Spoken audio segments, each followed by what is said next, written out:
Amor, você viu por aí o meu celular?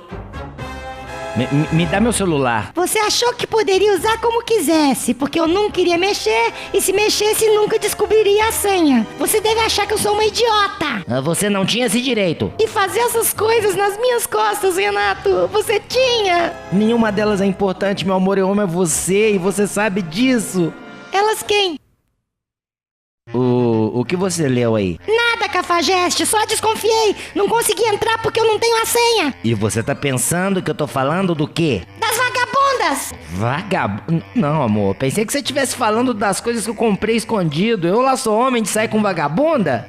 Coisas. Que estão lá na chácara do Marcão, a vara de pescar de R$500 que eu comprei e deixei escondida, a chuteira profissional de R$2.000 que eu tô usando nos rachas que a gente faz lá. Eu sei que eu devia estar guardando dinheiro pra dar entrada no AP, mas... Mentira, é mulher!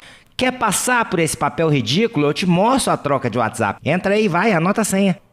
Não, tudo bem, amor. Poxa, que insegurança besta, querida. Desculpe. Não conseguiu pegar nenhum vacilo dele? Não, e se eu pedir o divórcio com aquele banana pagando de bonzinho e eu de infiel, ele pode ficar com a guarda das crianças. A gente pensa outro plano.